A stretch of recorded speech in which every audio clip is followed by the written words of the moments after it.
বাঁশের পাতলা অংশ ধনুকের মতো বাঁকা করে তারই মাথায় একটি বাঁশের নল লাগিয়ে তৈরি করা হয়েছে ইঁদুর মারার অভিনব কল। ইঁদুরের খাবার হিসেবে বাঁশের ভেতরে দেয়া হয় ধান। এই ধান খেতে এসেই ফাঁদে ধরা দেয় ইঁদুর বাহিনী। বাঁশের নলের সাথে থাকা সরু তারে টান লেগে মাথা আটকে মারা যায় ইঁদুর। ইঁদুর মারার এই ফাঁদ দিয়ে ইঁদুর মেরে অন্যের ফসল বাঁচিয়ে আসাদুজ্জামান মাসে আয় করছেন 40,000 টাকা।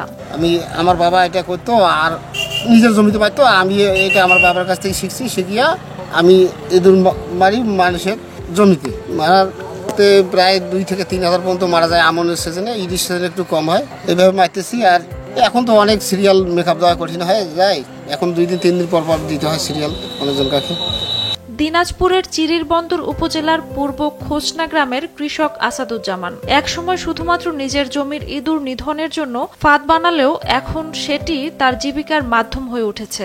মানুষ আমাদের এই বাজারে, বাংলা বাজারে আমি থাকি সব সময়, তো আর মোবাইলে বিভিন্ন জায়গায় নাম্বার দেওয়া আছে, মোবাইলে যোগাযোগ করে। ইঁদুরের উৎপাত বাড়লেই কৃষকেরা ফোনে যোগাযোগ করেন আসাদুজ্জামানের সঙ্গে, কারণ বিষ ব্যবহার করলে হাঁস মুরগি ও পরিবেশের ক্ষতি হয়। কিন্তু আসাদুজ্জামানের ফাঁদে সে ঝুঁকি নেই। আমার জমিন গাড়ার পরে জমিনে যখন ওয়াগুলো মানে হয়ে আসলো আর কি, গোড হয়ে আসলো, তখন কিন্তু ইঁদুরের উপদ্রব দেখলাম। তারপরে আমি কিন্তু বিষ দেওয়ার চেষ্টা করলাম, তো সবাই বললো যে বিষ দিয়েন না, আসাদকে ঢাকায় নিয়ে আসে, ওর এগুলো যন্ত্র আছে ওগুলা দিয়ে মারার চেষ্টা করে।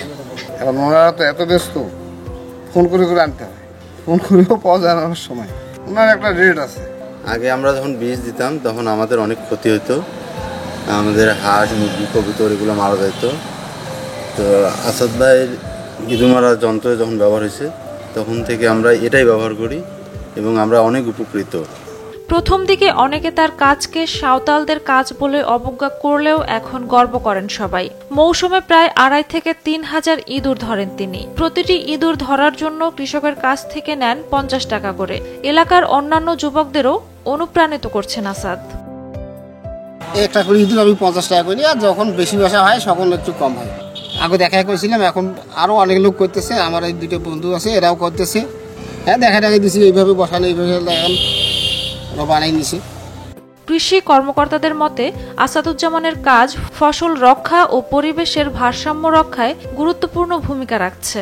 কৃষি অফিস থেকে ইতিমধ্যেই তাকে পুরস্কৃত করা হয়েছে। আর আমাদের কৃষি কর্মকর্তা লব ভাই আছে, লব ভাই আমাকে যথেষ্ট পরিমাণ হেল্প করে, যে কোনো পরামর্শ দেয় কীভাবে কী করবেন।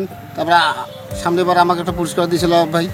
উপসহকারী কৃষি কর্মকর্তা মিনহাজুল হক নবাব বলেন, এমন উদ্যোগ সরকারিভাবে পৃষ্ঠপোষকতা পেলে আরো অনেক যুবক যুক্ত হবে। তাতে কৃষক যেমন বাঁচবে, পরিবেশও সুরক্ষিত থাকবে। আপনার ভাবতে অবাক হবে যে এক জোড়া ইঁদুর থেকে বছরে 3000টা ইঁদুর হয়, তাহলে কি পরিমাণ ফসলের ক্ষতি করে।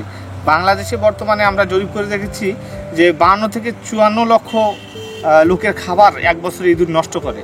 তাই এক্ষেত্রে আসাদ ভাই পরিবেশের ভারসাম্য যেমন ঠিক রাখছে, কৃষকের ফসল আপনার ক্ষতি থেকে রক্ষা করছে। আমরা আগে যে বীজ টোপগুলো ব্যবহার করতাম তাতে কৃষকদের মুরগি হাঁস বিভিন্ন ধরনের পশু পাখি মারা যেত, সেখানে উনি ফসলের নিবিড়তা রক্ষা করছে, ফসলের উৎপাদন রক্ষা করছে, সেই হিসেবে পরিবেশের ভারসাম্যটা রক্ষা করছে। এই কারণে আমরা কৃতজ্ঞ।